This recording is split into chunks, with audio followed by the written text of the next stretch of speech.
Let us start the 23rd session of Secrets of Spirituality. We were discussing about Buddha's Four Noble Truths, and later on we were discussing about Buddha mentioning everything as Shunya. Now, when the Upanishad calls everything as Purna, why Buddha mentioned everything as Shunya? So this question can arise to anyone and everyone for that matter. And many times, in general, people call this Buddhism as the Nastika Mata. They call Buddhism as the atheistic faith system because in the Buddhism, they don't discuss about God at all. They always discuss about the purification of the mind, and they discuss about rebirth as well. They discuss about reincarnation as well. But they don't discuss about God at all because Buddha did not discuss about God at all. Yesterday I had told you why Buddha did not discuss about God, because God is silent sound or invisible light. God is stillness, purity. So in such a case, Buddha might have thought that let people cleanse themselves, let people develop purity of the mind, purity of the intellect, let people reduce their ego. Only after that, they will realize their own self in their own way, if at all they follow the Eightfold Path. So Buddha might have thought not to discuss about God at all, just because discussing about God may lead to lot of other arguments, other discussions, and people may simply pass their time only by means of arguments and discussions. That is what we are seeing in the Hinduism as such. Especially in the Hinduism, as there is scope for argument and discussion, here anybody and everybody can talk about God, and whether that truth, whatever they are talking, is really true or is it their imagination, is yet to be verified. In the Hinduism, anyone and everyone, they have their own concept of God, and no one is verifying whether that particular concept is true or false. As such, speech is a tool. The speech can be used for teaching also, and the speech can be used for communication also. Speech can be used for quarrel also. So maybe Buddha would have thought not to use speech for such very holy processes of divinity. Now coming to the question of why Buddha called this everything as Shunya or void, whereas Upanishads mention everything is Purna or complete. If you look at a glass of water which is half filled, now somebody can say that glass is filled with half water, and somebody else can say the glass is half empty. Both are true. Now the person who said that the glass is filled with half water, he may think that the other person who is telling that the glass is half empty is negative. Whereas the person who is looking at the glass as half empty may think of the other person who is telling that the glass is half full as selfish. Now both are possible because both are opinions. And now glass is half full, that is also true. Glass is half empty, that is also true.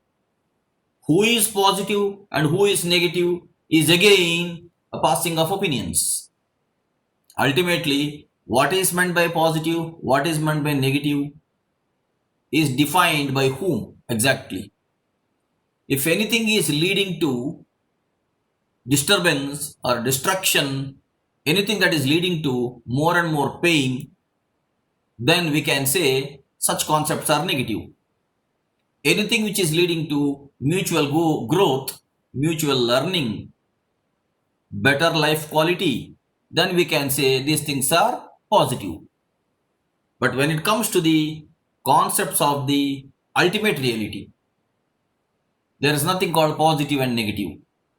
It is the way in which things are presented. Now, Buddha has seen this life as a series of suffering itself, because as long as you have the body, you have the suffering.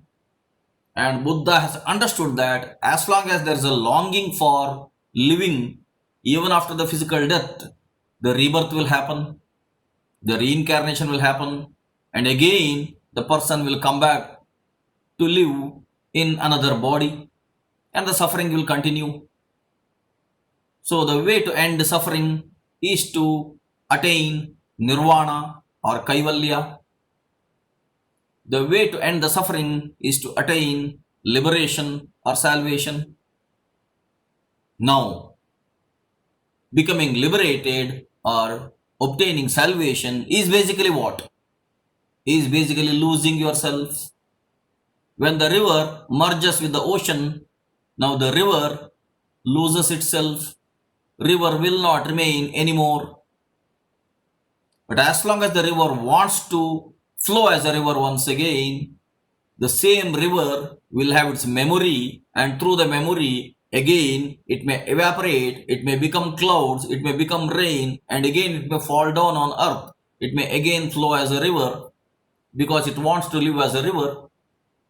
In the same way, as long as human beings want to live as human beings, in their memory, they will ingrain this particular intention, and that intention remains in the seed memory, and it continues in the cycle of time, in the cycle of karma, in the cycle of desire. Now the way to end suffering is to merge with the omnipresent, omnipotent, omniscient, divine consciousness. So Buddha mentioned this as shunya because you are going to lose yourself. You are going to become empty. You are no longer going to remain. In that angle, Buddha told that everything is shunya as such. Whatever you aspire for, whatever you care for, whatever you desire for is going to be tentative and temporary. It has no meaning as such. Ultimately, whatever is the desire in the mind, that way you are going to cling to satisfy these desires, and it will lead to more and more suffering only. That is when Buddha directly told, everything is shunya. You are going to become empty and everything is void. Ultimately, things will happen only when the divine consciousness wills and intends about what to do, how to do, where to do in the long chain of time. God is timelessness. When God is timelessness, whatever God plans in the timed dimension, that is going to be implemented. And in the timed dimension, whatever God has planned, we human beings have a very minute temporary existence here. And why should we think that our few decades of living itself is a great achievement?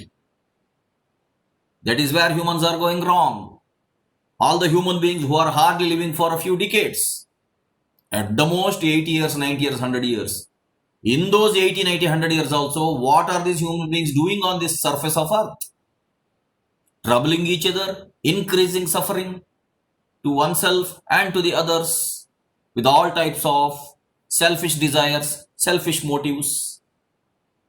And when Buddha observed such mindset around all the people, then he decided that whatever these people are longing for, ultimately it has no meaning. Everything is going to be shunya. All of you are going to be empty. And whatever you wish for, whatever you desire for is only a tentative, temporary phenomenon. Ultimately, nature will wash everything away.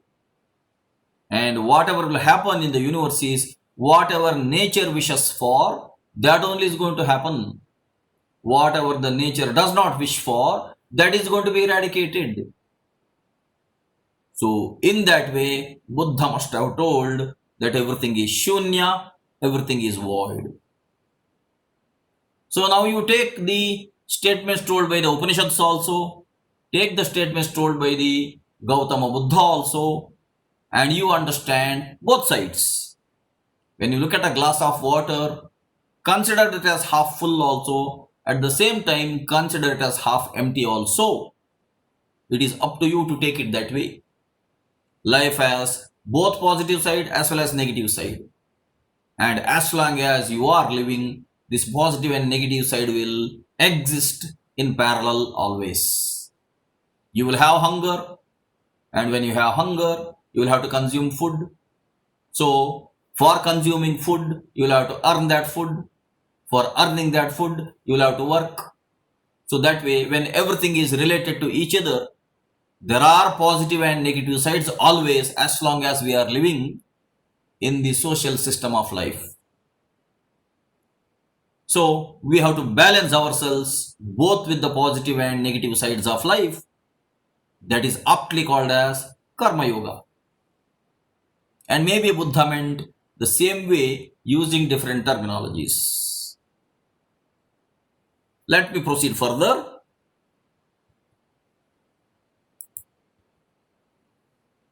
Next, coming to the other faith systems. I am following a particular order. Right now, exactly, I am not following a chronological order. But in the Bible again, it is told, I am the Alpha and the Omega, the first and the last, the beginning and the end. It is told in the chapter called Revelation. What does it mean? I am the Alpha and the Omega. It is in the Greek alphabet, the beginning and the end, the first and the last. What does it mean? It simply means that God is beyond time and God is commencing time. When God is commencing time, God has the equal power to end the time as well. What is time? Time itself is the infinite movement of energy. If the movement of energy is stopped, if the vibrations are stopped, time stops. That way, whenever God wishes, He can initiate time. Whenever God wishes, He can stop time also.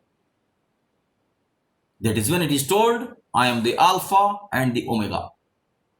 If I begin something, then I will see to the end of it also. That is how nature is happening. In nature, if some commencement is happening, then its closure is also happening. In a year, systematically, spring, summer, autumn, winter, if they are happening, the rainy season, the summer season, and the winter season, if they are happening in a cyclic fashion, now there's a beginning happening and there's an ending happening.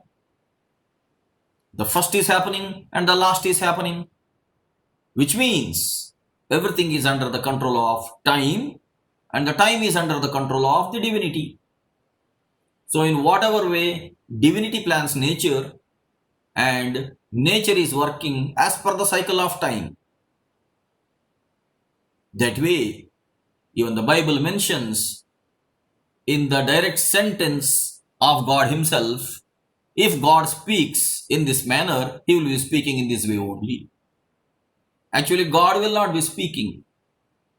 God will be giving intuitive signs within. And that is when the holy people, when they convert this intuitive knowledge which they gain with the contact of God, when they gain this knowledge, they will spell out such revelations or such divine truths using their own particular words and constructing their own particular sentences in particular chosen languages. Let me proceed. In the beginning was the Word, and the Word was with God, and the Word was God.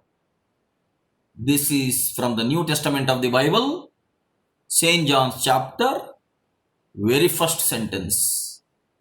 In the beginning was the Word, and the Word was with God, and the Word was God.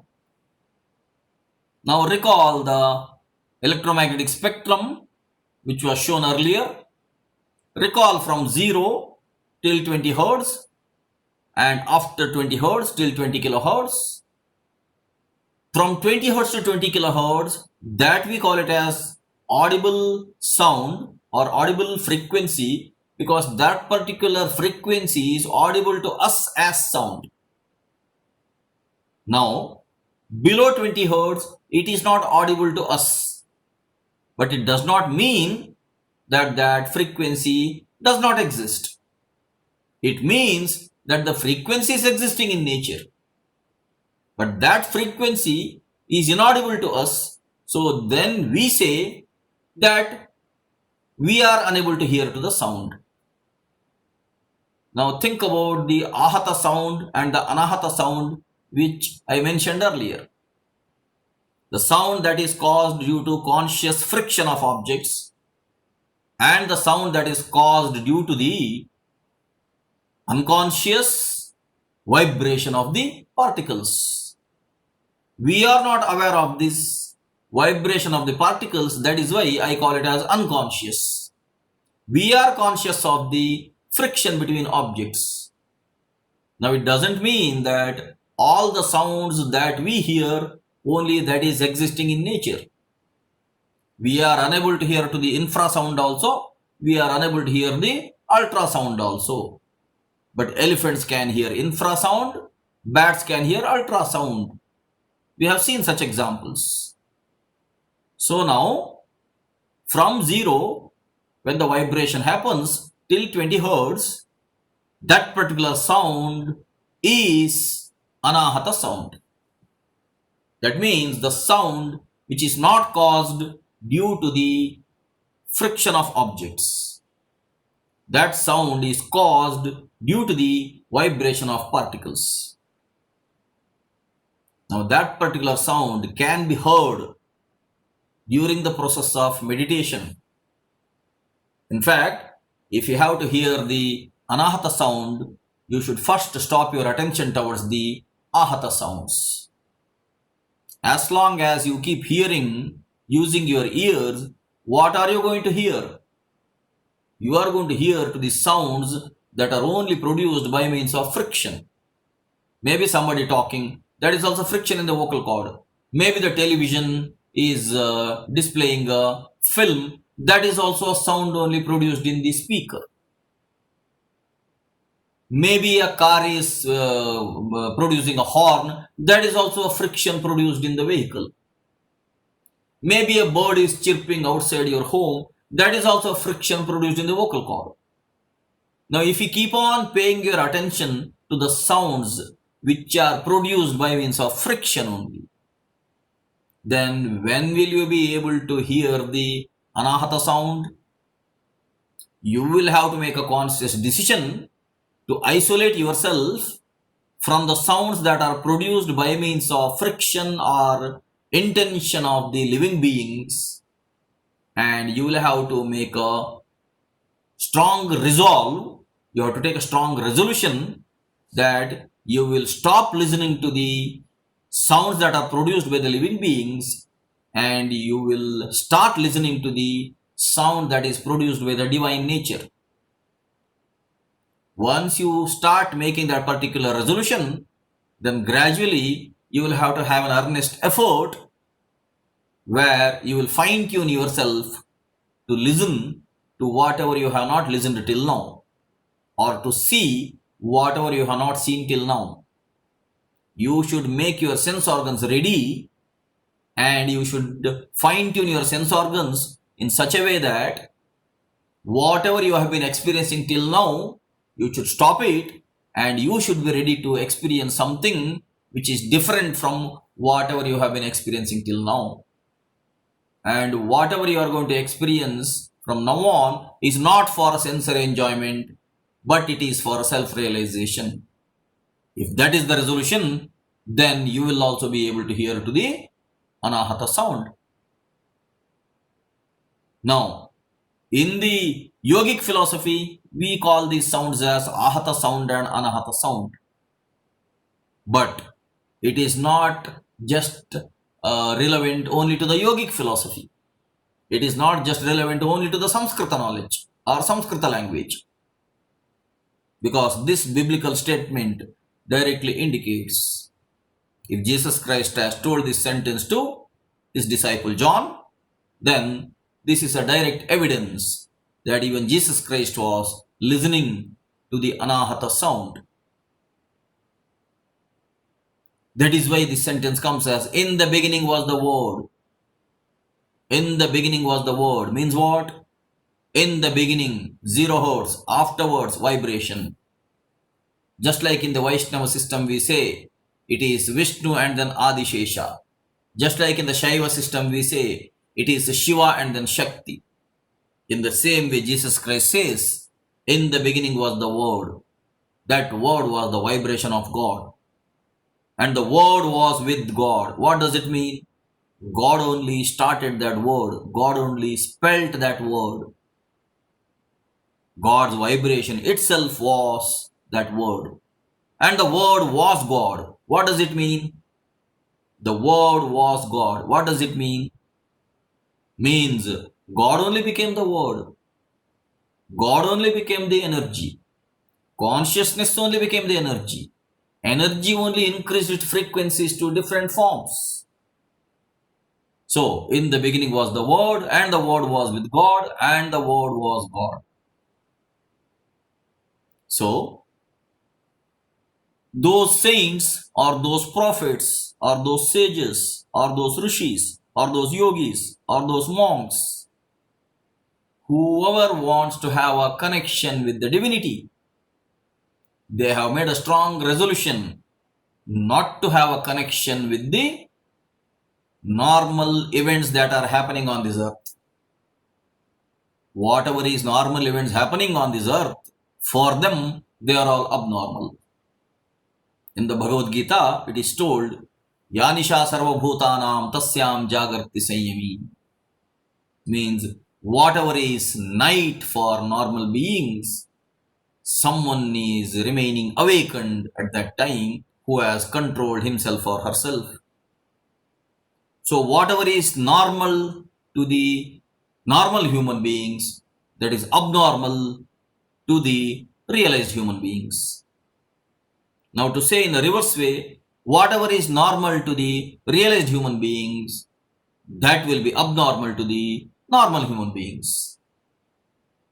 Now if at all I tell that there is a sound which is inaudible to normal human beings, and by means of a Nadanusandhana yoga's practice, it is possible to listen to such sounds which are directly produced by the divine. Now the normal human beings may laugh at me and they may say that you are all telling something crazy which is not existing. Then what should I say? Instead of arguing with those normal human beings, it is better that I adopt the Buddha's methodology of remaining quiet. Otherwise, if at all I keep arguing about all this anahata sound, they may say that we have 4G phones, we have 5G phones, we are sending spacecrafts to space, and we are going to land on the moon also. We have all these technical achievements, technical advancements, and you are talking about something that is not existing. Then I should say, yes, that is not existing for you. But you cannot say because you are not able to experience it, you cannot come to a conclusion that it is not existing.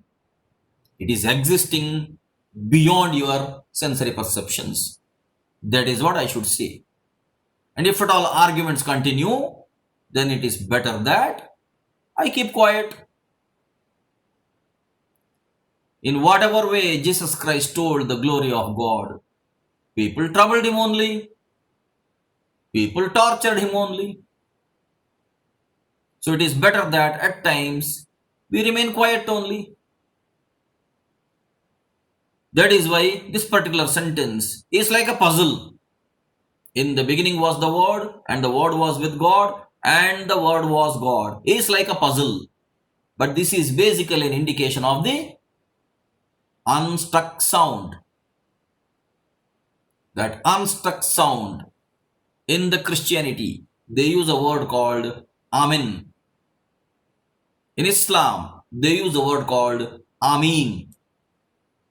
In Hinduism, or in the offshores of Hinduism, even in Jainism, they use a word called Om.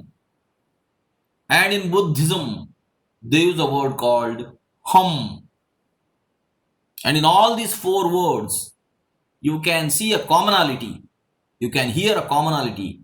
That commonality is the vibration. So this vibration simply indicates that there is this vibration which is a unstuck sound.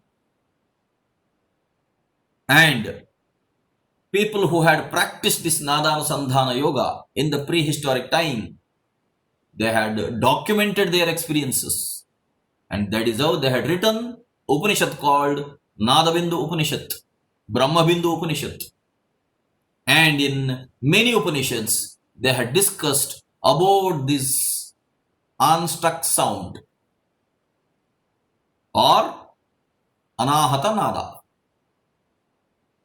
So it is a proof that even in the Upanishads we find such Samskrita statements, even in the Bible we find such statements, which simply indicates that whoever is meditating strongly, meditating intensely, getting in connection with the divine dimensions, all these people will have those experiences which normal people will not have.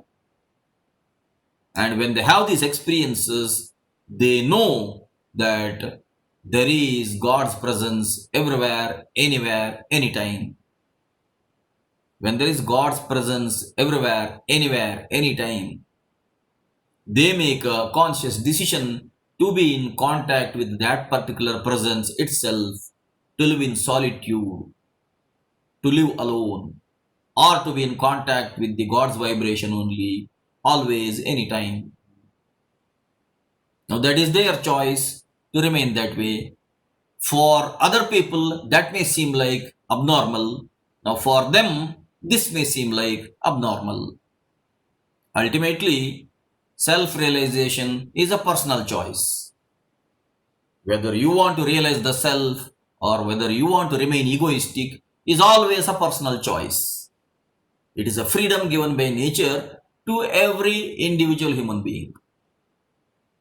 So, as it is always a personal choice, whether to understand this sentence in the metaphysical term or to discard this sentence as a puzzle is again a personal choice.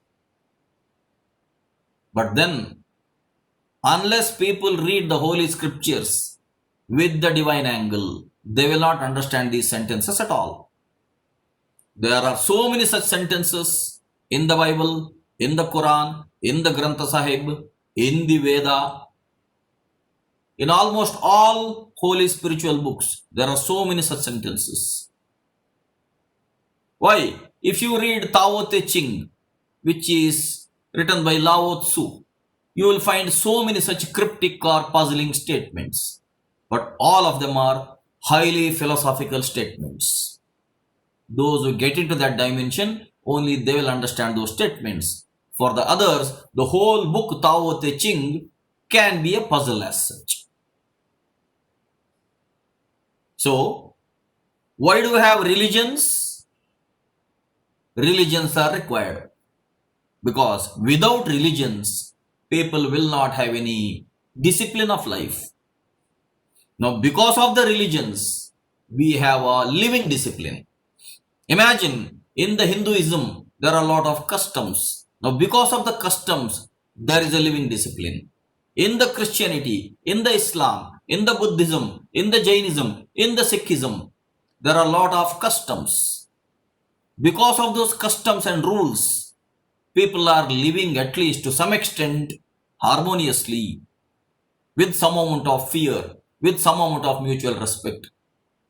Imagine if these religions would not have been there, what would have happened?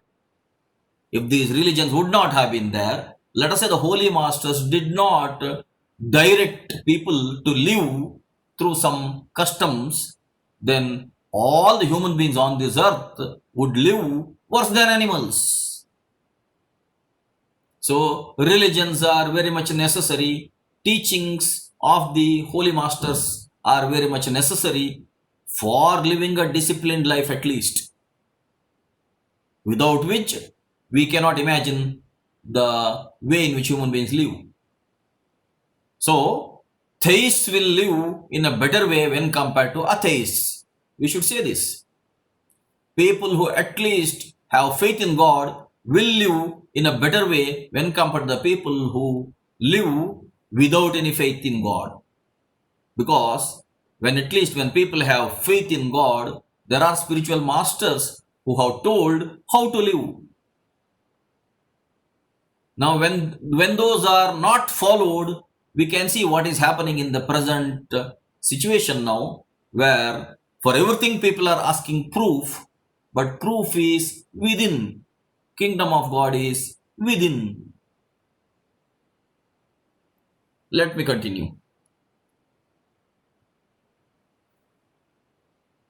As I told, even in the Veda, this particular word called Om is used so many times.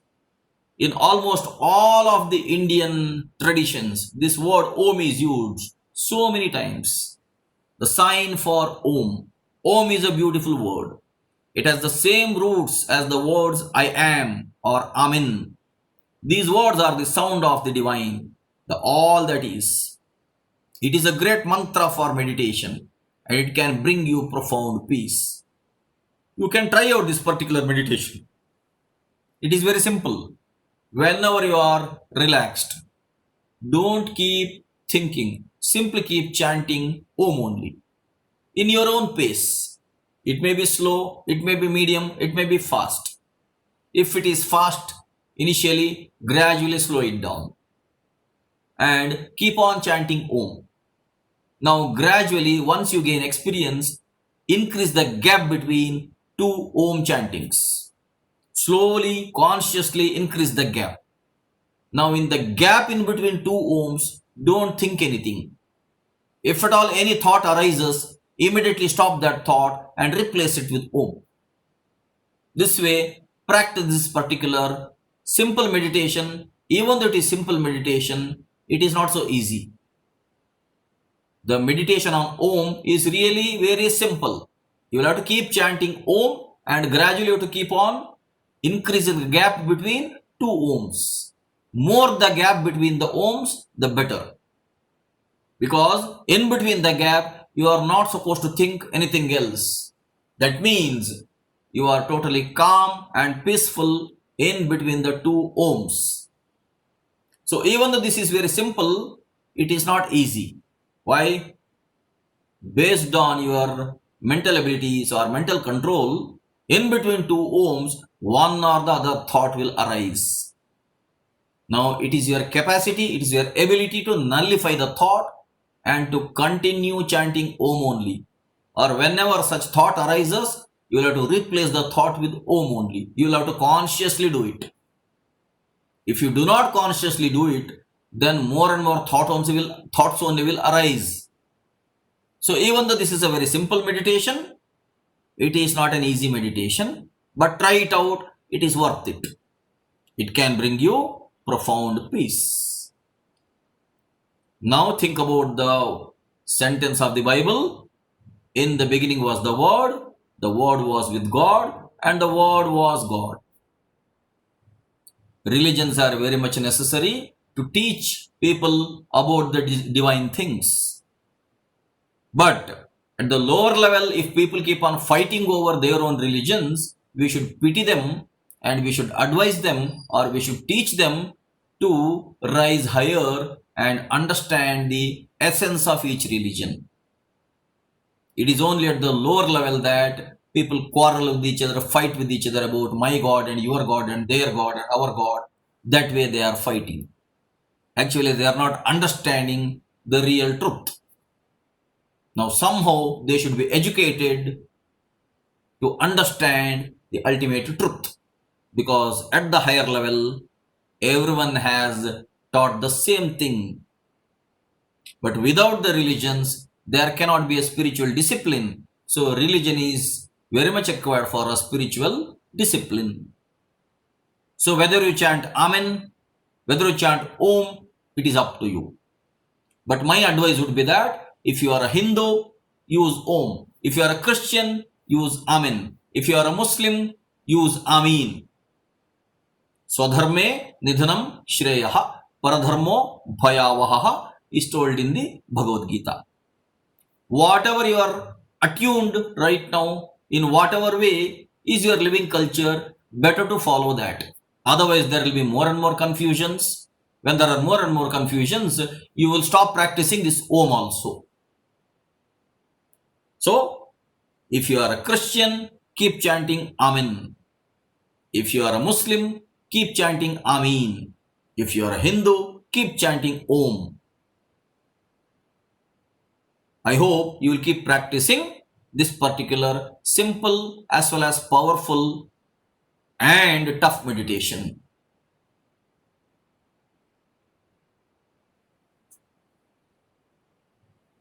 Next, let me discuss about one more great faith system called Islam, where it is told Allah is the greatest. Allahu Akbar, La ilaha illallah simply means Allah is the greatest. There is nothing else but Allah. This word Allah is used in a specific language to denote God only. Now again, this word is not denoting to a personal God or a personal appearance or a personal shape of a body. Unlike the Shaivite and Vaishnavite system, this particular word does not indicate a personality. Again, this word indicates the omnipresent, omnipotent, omniscient, divine consciousness. That is when Islam is subjectively advising people or subjectively teaching people that the whole of the universe is Allah. It exactly means the same word as in Samskrita. Sarvam khalu idam brahma is nothing but La ilaha illallah. Allahu Akbar is nothing but Satyam Jnanam Anantam Brahma. Whether it is told in Samskrita, whether it is told in Arabic, whether it is told in Hebrew, they are all one and the same. The differences exist with those people who take the language as the basis and not as the knowledge as the basis. Language is a means of communication. Languages will have many words. Each language will have a specific word. But people who pick up only those words, they are unable to understand that essentially all words mean the same. That is where the problem is on this earth. So when Prophet Muhammad was inside a cave for more than 35 days, actually he was under a deep state of meditation. And afterwards when he came out, there was a metamorphosis in him. And he was a realized spiritual master. And he spoke in a particular language. And those revelations were compiled as a holy book. And there he says, Allah is the greatest. La ilaha illallah, Muhammadan Rasulullah. What does it mean? You will not find any image of Allah anywhere in any mosque. But in a church, you will find an image of Jesus Christ. In Hindu temples, you will find images and statues of so many deities having human personalities. In the Buddhism, you will find a lot of images and statues of the Gautama Buddha. In the Jainism, you will find a lot of images and statues of the 24 Tirthankaras, or at least some of the Tirthankaras. like Adinatha, Parshvanatha, Mahavira. But in Islam, you will not find any image anywhere in any worshipping places. Why? Because when God is omnipresent, omnipotent, omniscient, divine consciousness, can you bring out this great revelation into a small image or into a small picture or into a small statue?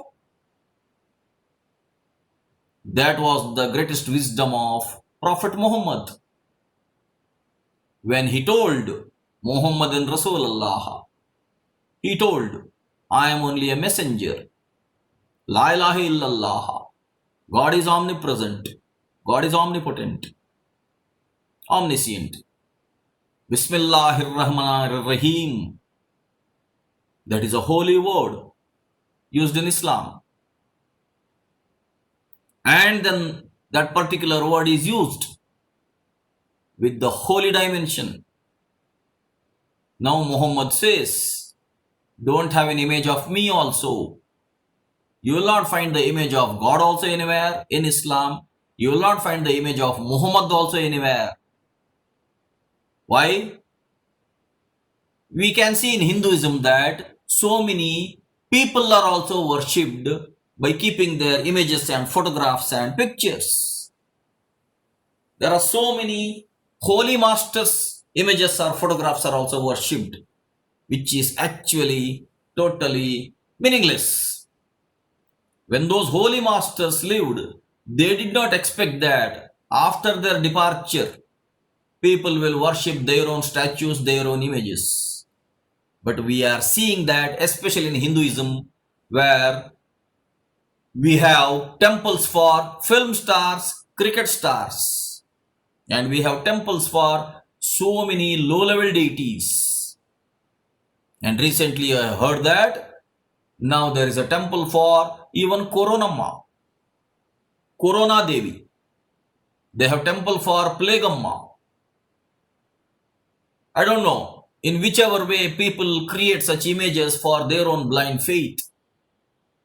And that is what is superstition. Now Muhammad directly told there should not be a worship for an image. It is as if fish is having an image of water. How stupid it will be. But I am not completely ridiculing the Hindu system also. Don't immediately come to a conclusion that I am ridiculing the Hindu system. In the Hindu system, there is something called Tantra Shastra, where a stone can turn into a saligrama by a process called Pranapatisthapana. And the whole sanctum sanctorum can be energized by means of the priest's prana. All those are part of Tantra Yoga. If that is done, then that has a meaning. If that is not done, everything else done is meaningless. Now Muhammad wanted that the people should realize the divinity which is within and which is without, and there is no need to worship any such image or any such statue or any such picture.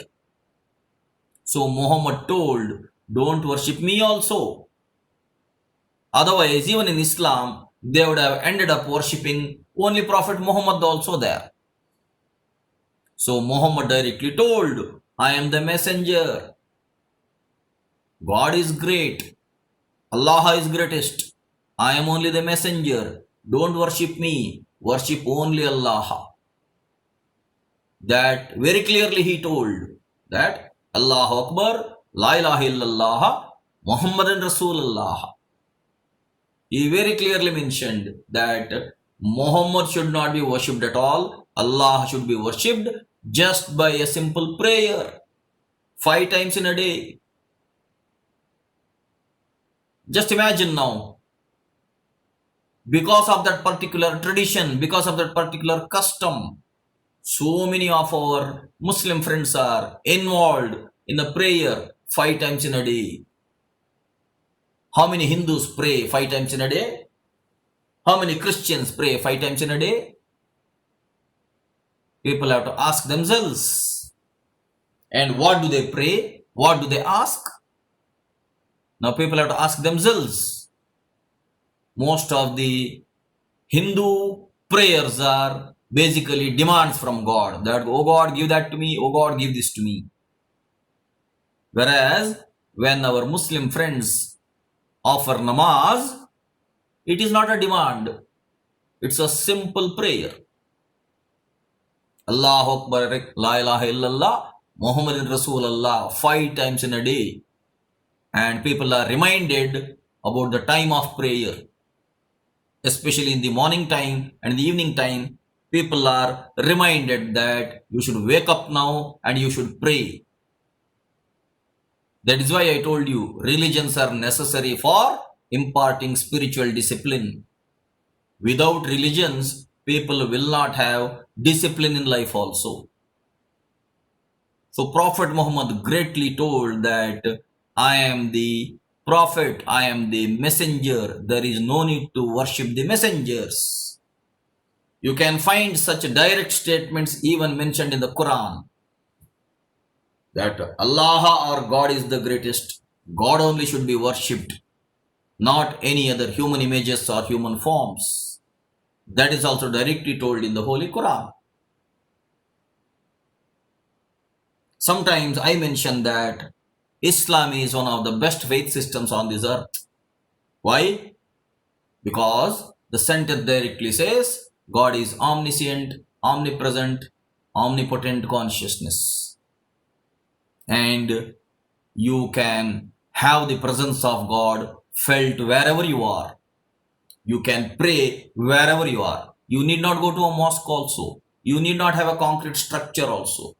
You need not have a shrine also. Wherever you are, you can pray. So that directly administers the fact that God is omnipresent. Right now Allah is watching me. Right now Allah is watching you.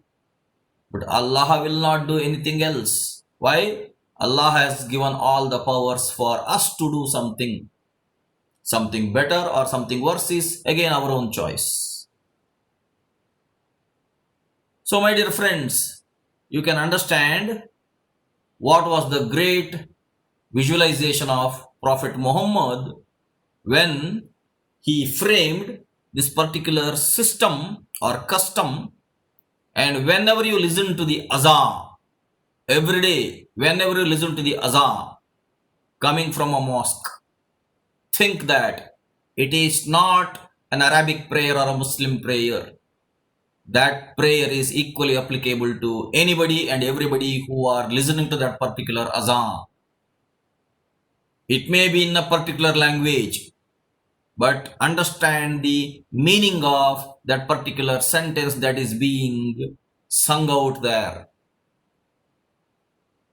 And respect even that faith system, admire that faith system, that they are at least twice in a day making a time to pray to the Lord.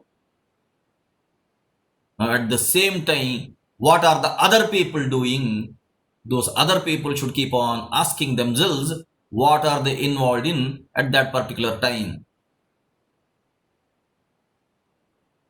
So that way, Ekam Sadvibraha Bahudha Vadanti is what is told in the Rig Veda. It is one truth which is told by all wise men in many different ways, through many different customs, many different spiritual traditions. There is diversity even in spiritual science, but the ultimate truth is one and the same.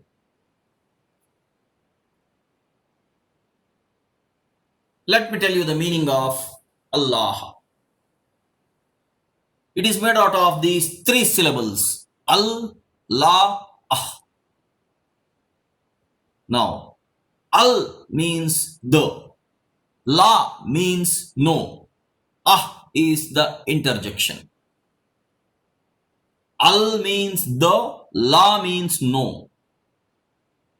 Now there's an expression at the end. So what does it mean? The no means what? Whatever you think as Allah is like this, Allah is not actually like that. Whatever imagination people have about God, God is not actually like that. Now, with the same intention, when Buddha told Shunya, Buddha also meant the same thing, that in whatever way people imagine out of their own selfishness, when they imagine that God is like this, or consciousness is like this, or universe is like this, actually universe is not the way in which people imagine. Universe is multidimensional. That is when in the Arabic language, when this al, la and ah are used, they are used with the special expression towards the omnipresent, omniscient, omnipotent divinity. Whenever you listen to the azan now, please respect this particular word and understand this word and any other word, all other words in many different faith systems where people use towards the one and only divine presence. They are all meaning the same and their all intentions are the same.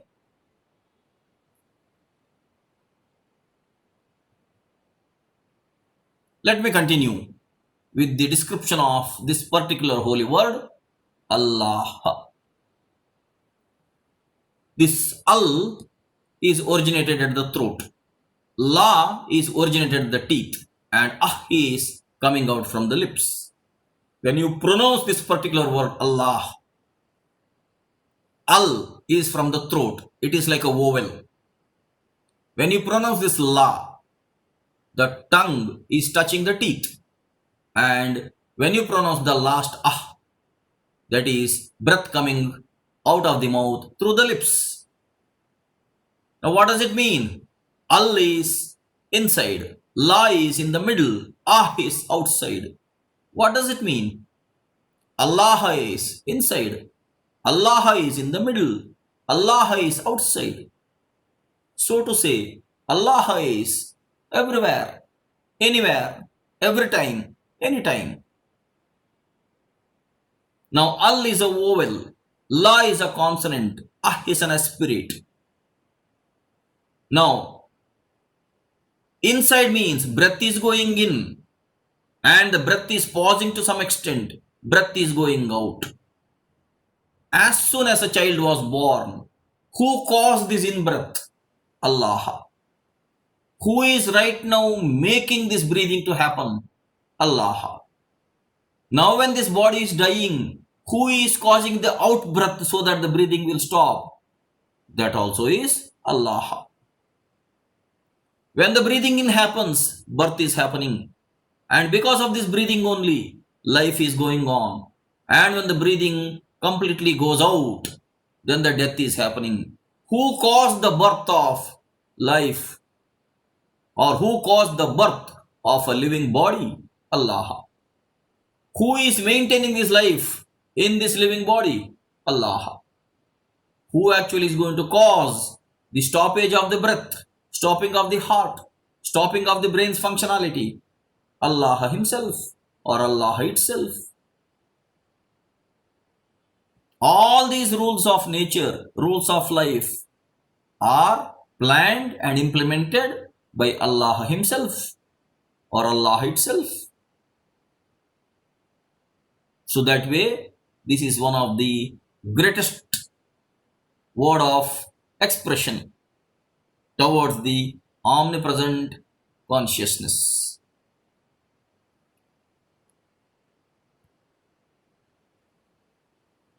Another great expression for God in Islam is Bismillahir Rahmanir Rahim.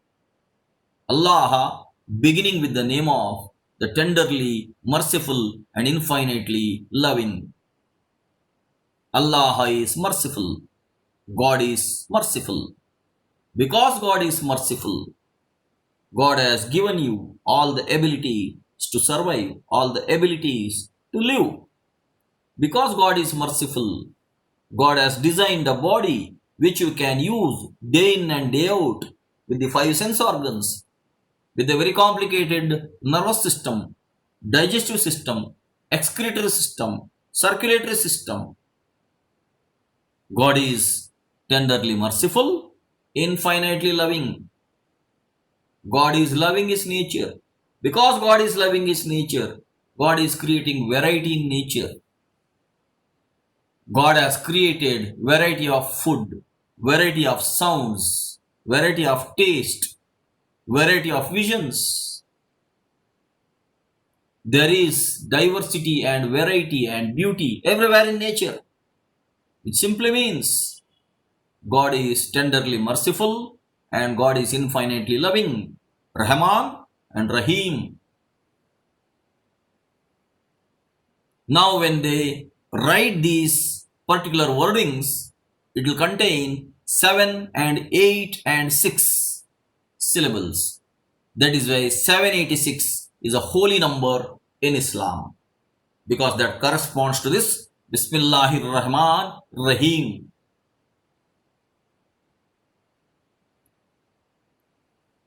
To God belongs the east and the west. Wheresoever you look is the face of God, is told in the Holy Quran. I hope you understand this sentence very clearly now. I don't think I'll have to explain these sentences again, because we had seen a similar sentence earlier in the Old Testament also. To God belongs the east and the west. That means all directions belong to the God himself. In fact, God is beyond all the directions. God is multidimensional universe. Wheresoever you look is the face of God. What does it mean? In whatever way Purusha Sukta says, Sahasra Shirsha Purushaha Sahasraksha Sahasrapat. That is told as a metaphor. Here it is told as a puzzle. Wheresoever you look is the face of God. Means God is watching you from all directions, anywhere, everywhere, anytime, every time. God can sense the universe without having senses, because all the senses came out of God's own energies. Senses come into picture in the living bodies one after the other. But the source of the senses is not needing any senses as such to look at the universe or look at its own creation. So wheresoever you look is the face of God. That is why there is nothing called holy direction. All directions are holy. There is nothing called holy time. All times are holy. There is nothing called holy place. All places are holy.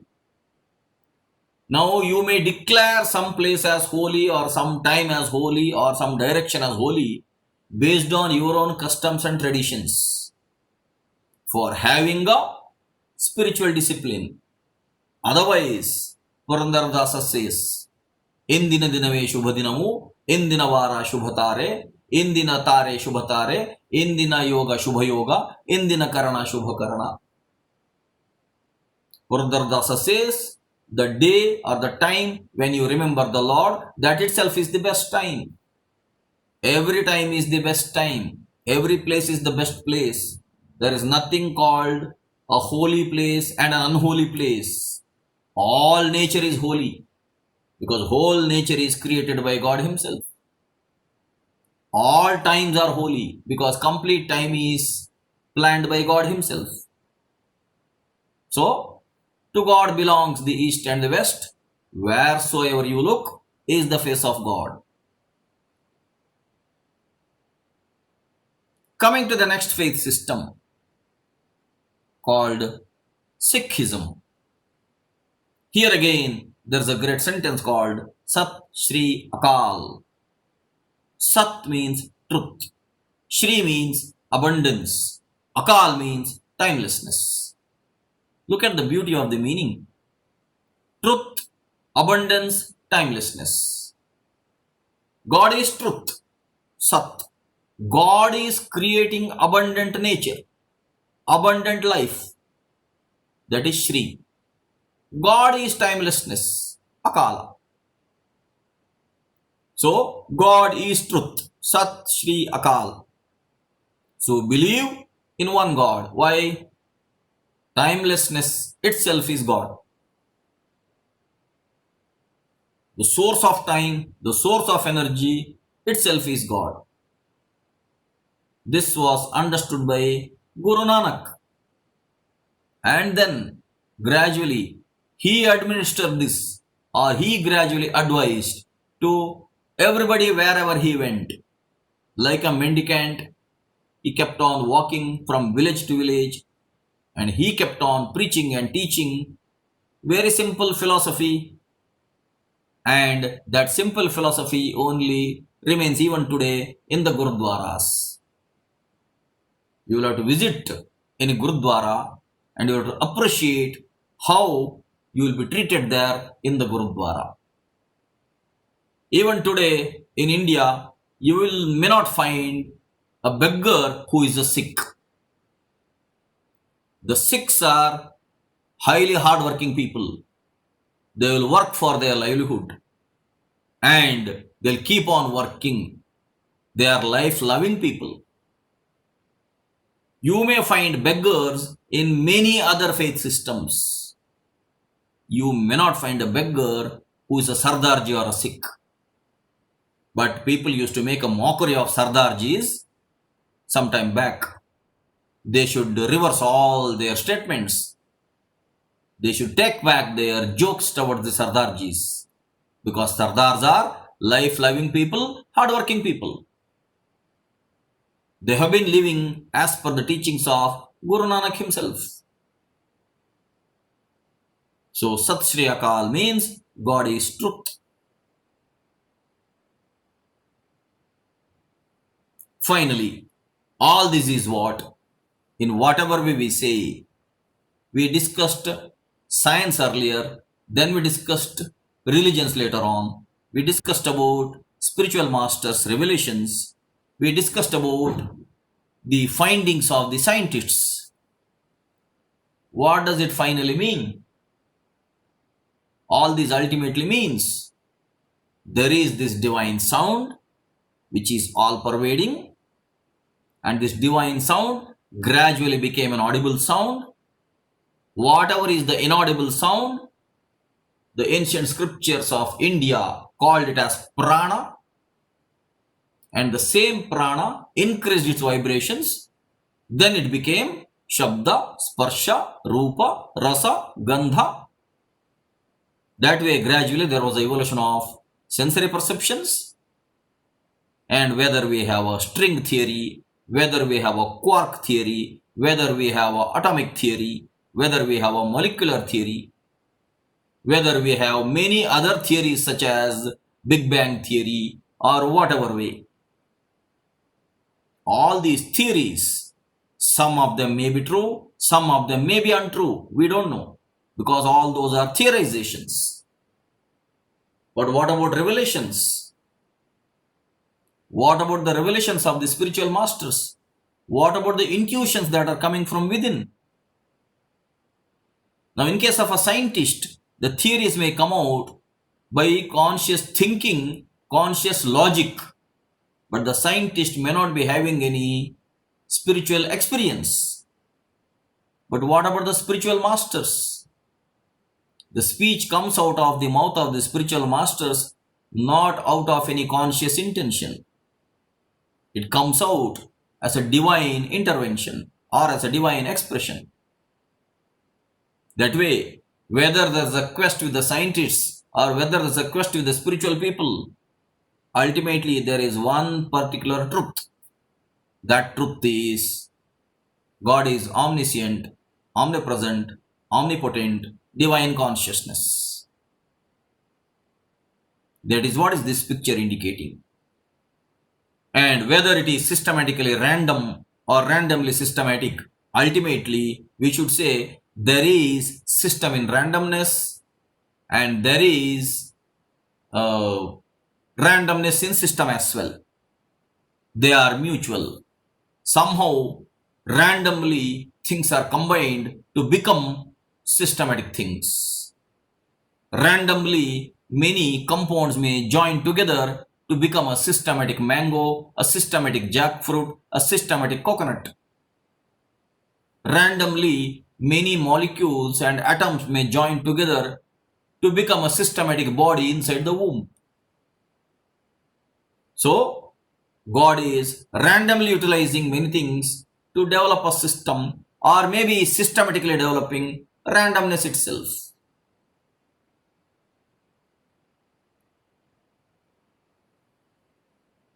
All the world religion is one religion. This picture I have taken from a website called iawwai.com.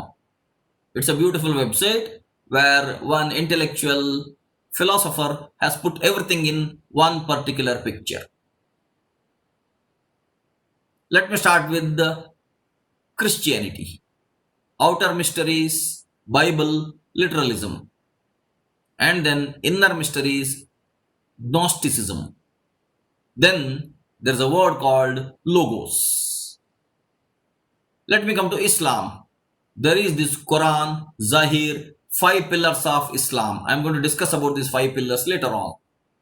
And again, there are other subsects called Sufi, Shiites, Batin. And there's one word for God called Allah. In Buddhism, again there are 2 offshoots, Mahayana Buddhism, Hinayana Buddhism. And there is Vajrayana Buddhism. There, God itself is called void. In Hinduism, there is Bhagavad Gita, folk Hinduism, Bhakti movement, and there is Tantra, there are Upanishads, and there is one word for God called Brahman. In Taoism, there is folk Taoism, mystical Taoism, and there is Zen or Chuan, and there is one word called Tao for God. And in Judaism, there is Talmud, there is Torah, there is Kabbalah, and there is one word called Ein Sof. In different faith systems, different wordings, different belief systems, different set of books, and different types of practices, different words for the one and only true self. It is as if the fishes in the Atlantic Ocean have a different word for water, fishes in the Pacific Ocean have a different word for water, fishes in the Indian Ocean have a different word for water. Similarly, in the Arctic region and in the Antarctic region, fishes will have a different word for water. But finally, it is all one water. In different regions, they have named it in different ways. Same way, all these religions, there was a search for truth. There were practices, there were revelations, even now there are. Even now there are holy practices in each of these faith systems, or so to call them as religions. And the human beings, the intellectual human beings, or the seekers are now supposed to respect all these systems directly without any inhibitions. The fight among them should stop that my system is great, their system is worse. That should first stop. Because unless you study the other system, how will you understand your system? The main point is, many people have not studied their own systems. How many Hindus have really studied the Bhagavad Gita fully? How many Hindus have really studied the Upanishads fully? That's a big question mark. How many Taoists have really understood the Tao Te Ching book? That is a question mark. How many Muslims have completely studied the Quran as such? Is again a question mark. How many Christians have really studied all the teachings of the Jesus Christ? Is again a question mark. How many Buddhists have really followed the word Ahimsa Paramo Dharmaha? Is a very big question mark now. When we see the lifestyle in Japan and China and in Tibet, we don't see that whatever Gautama Buddha taught is being practiced there. It may be completely the reverse one. And how many Judaism people or the Yehudis, have they understood all the teachings of Moses, and are they really following the 10 commandments? That is also a question. Now, that is why in the Bhagavad Gita it is told, Swadharme nidhanam shreyaha paradharmo bhayavaha. Wherever you are born, First you understand that particular system in which right now you are born. You understand that system thoroughly, practice that system thoroughly. Then if possible, try to study the other systems also. Then only you will understand the greatness of all the systems. As I had mentioned earlier, South Indians need not say that the South Indian meals are great, and the North Indians need not say that the North Indian meals are great. Italians need not say that the Italian cuisine is great. Chinese need not say that the Chinese system of food is great. Need not be. Each one, let them relish their own food. Let the South Indians consume the South Indian food itself in a better way. Same case with North Indians, same case with Italians, same case with Chinese. Instead, let us say, let us not make all the mixture of Italian, South Indian, North Indian, and Chinese. You cannot taste it. Let us say you mix rice with noodles and rice and noodles with paratha, rice and noodles and paratha with pizza. You mix all of that, and can you taste it really? You will have constipation or you will have diarrhea. You will have either one of them. So it is better not to mix up all of them. It is better to individual practice and individually study. That was the whole essence of that Bhagavad Gita shloka. Swadharme nidhanam shreyaha paradharmo bhayavaha. Means, first you understand the system in which right now you are born, right now in whichever human body, in whichever family right now you are born. First you understand that. Gradually study that. Gradually practice that. You don't have to always compare yourself with your neighbors. You don't have to always compare yourself with the neighboring countries. You don't have to always compare yourself with the neighboring states. You don't have to compare yourself always with the other castes also, other religions also, other faith systems also. First you follow one particular thing, follow it thoroughly, study it thoroughly, practice it thoroughly. Then later on you will understand that everywhere, anywhere on this earth, the search for truth was one and the same, and the search for the meaning of life also was one and the same. Let me tell you a small story now.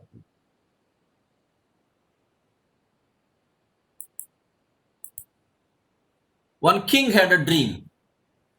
In the dream, he saw one dagger or sword.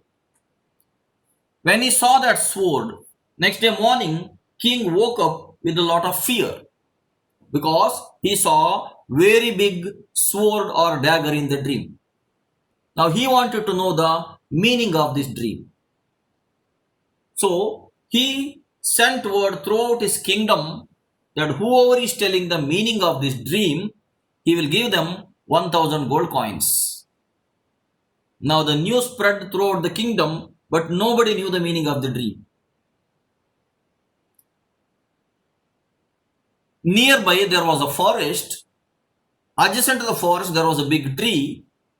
Below the tree, one traveling person was resting. Above the tree, there was a bird sitting. Now this bird was a speaking bird. This bird spoke to the man who was taking rest below, saying, I know the meaning of the dream. I will tell you the meaning of the dream. You go and tell it to the king, and when the king gives you 1000 gold coins, give half the money to me. Now the man said to the bird, why don't you only go and tell the meaning of the dream to the king? Now the bird told, I am a bird, you are a human being. Generally humans believe only humans. If a bird goes to a king's court, king will not believe me. That is why I will tell you the meaning of the dream. You go to the king, you tell the meaning, and you take that 1000 gold coins, half of it you give it to me. Now the man thought, what a nice idea. I will get 500 gold coins for easy work. Without much effort, I'll get 500 gold coins. He thought that way and he agreed. The bird told the meaning of the dream and the man went to the king's court. The man told the king that I know the meaning of the dream. I'm going to tell you now. The king asked to tell the meaning and the man told, The meaning of the dream is, adjacent to your kingdom, your enemies are trying to attack you. They have already assembled their army there. They are waiting for the right time to attack you. It is high time that you put your army on alert and you will protect your own kingdom. That has come as a dream to you. Now the king immediately sent his spies around the kingdom. They came to know that enemies were really trying to attack the kingdom. So king immediately alerted his own army. Somehow they defeated the enemies. Enemies went away and the kingdom was saved.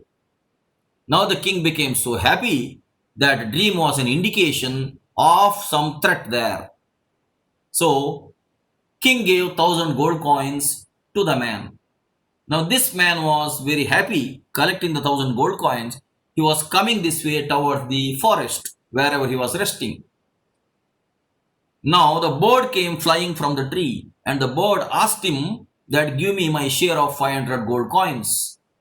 Immediately the man took out a knife from his pocket and he showed it to the bird and told, it was my effort that I went to the king's court. It was my risk that I told him the meaning of the dream. And because of my work only, I have got 1,000 gold coins. Why should I give it to you, a bird? You are after all a bird. Why do you need money? Simply go away. If you pressurize me further, I am showing you the knife. Using this knife, I will kill you. And the bird simply went away.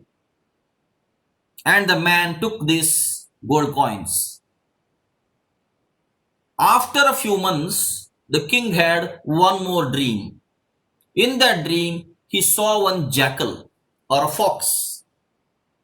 Now the king sent word to the same man and he called this man to the court and he commanded him that you should come to my court and tell me the meaning of this dream. But now the man does not know the meaning of the dream. The man sent a word to the king that he will come next day, and the man went in search of the bird which was in the forest. The bird was there in the sitting on the same tree. Now the man immediately went there and he apologized to the bird that last time I cheated you. I took 1,000 gold coins and I used it for myself. I showed you the knife saying that what for money is required for a bird. Please forgive me. Last time I really became egoistic. Now king has sent a word to me once again.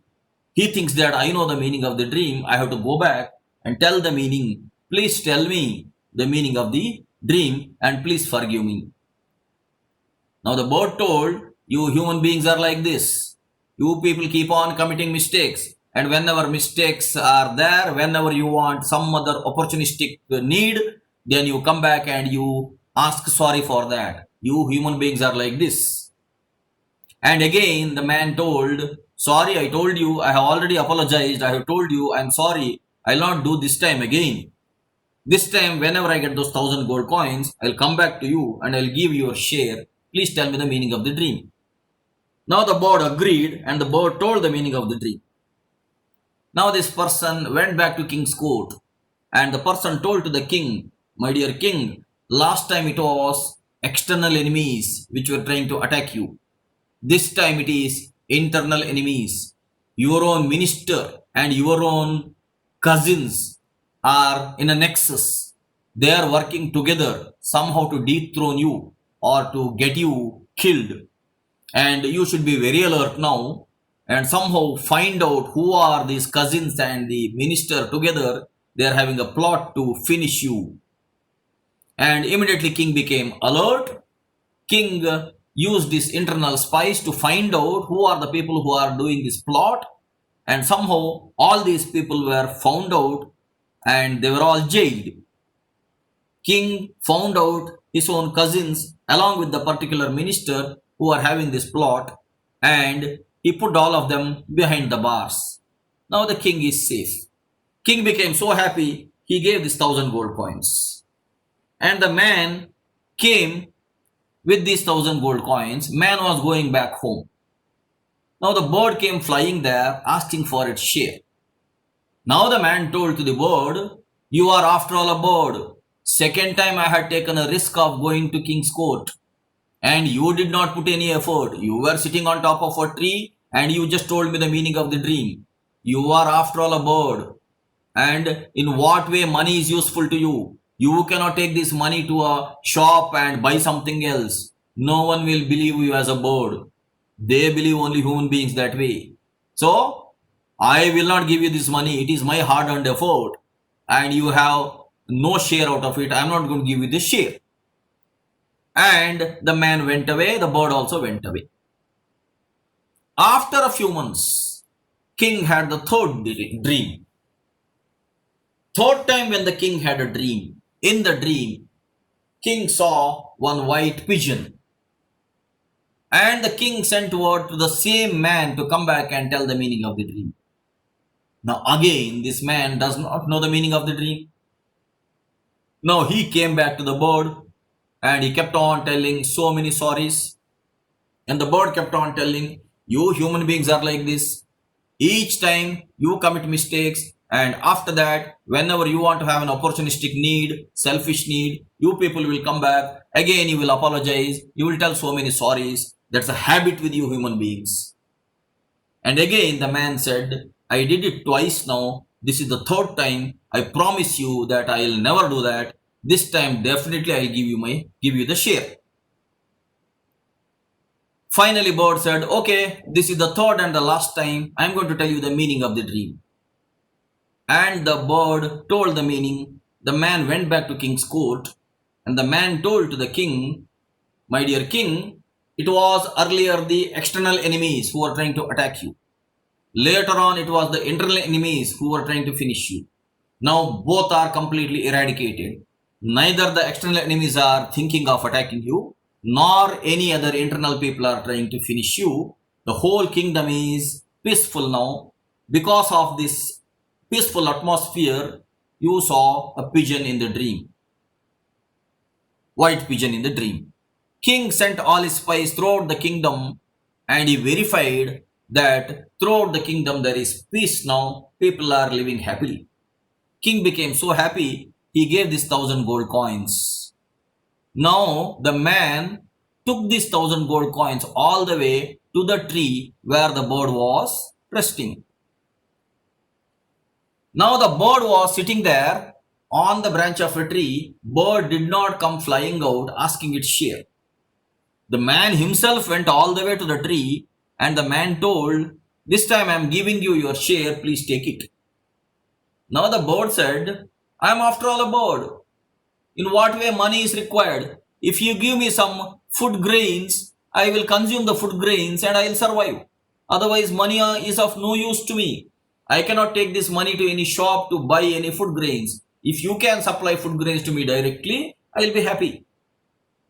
Again, the man said, look, I am sorry. I had apologized twice. Again, third time I am apologizing. This time I have really come to you for giving you the share. Again, the bird told that of what use money will be for me. I am after all a bird. I am resting on the top of a tree. And morning I wake up, I sing songs, and I will have my food, and I will rest at night. I will fly around and I will enjoy my life. This money is of no use to me. You can keep all the money with yourself. Again the man said, I am sorry. Please take the share. Now the bird said, my dear friend, in whatever way you behaved in all these 3 times, it is not actually because of your own internal nature. In fact, in whatever way you behaved, the atmosphere in which you are living has influenced you that way. Now the man said, in what way that has influenced me? It was my own nature, my own behavior, right? Now the bird said, no, your mind was not your own mind. Even right now also your mind is not your own mind. Your inner nature is something pure, something holy, something still. But externally, whatever was the influence, you were subjected to that particular influence. In the first instance, when the king had a dream of a sword or a dagger, in the atmosphere there was hatred, and the external enemies were trying to attack. There was a fear, there was a hatred, and the same atmosphere induced within you, and at that time you also showed me a knife. saying that you will also kill me. That was the first time. The second time, in the atmosphere itself, there was cunningness and selfishness. The king's own relatives were trying to have a plot to finish the king, and because of which, when you were influenced by that particular atmosphere, even your mind was influenced by the cunningness and selfishness. So second time when I asked my share with you, you argued as if I am a bird and you are a man. In what way money is useful for a bird? So you had your own cunning defense. Now the third time, everywhere there is peace, everywhere people are happy, and everywhere there is no fear now, there is no cunningness now. Because of which, now you are also at peace. Now because you are at peace, you wanted to give me my share. But strictly, my friend, I never wanted my share at all. I am a realized bird. I just wanted you to take advantage of the situation and enjoy the money which you gained. I am after all a bird. I will pick up some food grains on my own and I will sing in the morning. I will sleep at night. I am happy that way. I am a realized bird. Let me live this way only. And the bird simply flew away. My dear friends, this story clearly indicates in what way the atmosphere which is surrounding us, the environment in which we live, the culture in our families, or the lifestyle of our localities, or the way in which the society has made its systems. These are influencing our mindsets. Otherwise, our true nature is holy, pure, still divinity. The self is pure, still, divine consciousness. On top of that, when the ego is being exhibited, then the ego is being influenced by all these surroundings. In the same way, this picture indicates that in the whole earth, there can be so many such systems. Each system is recommending that is great. The people who are following that particular system, they may keep defending that their system is great. In fact, there is no system that is great. I should say all are great in their own way. It is up to us to choose any one particular system and follow that system. Ultimately, the goal is to realize the self, and the self in essence is pure, still, holy, divine consciousness. With this message, let me end the session today. See you tomorrow at the same time. Until then, take care and bye-bye.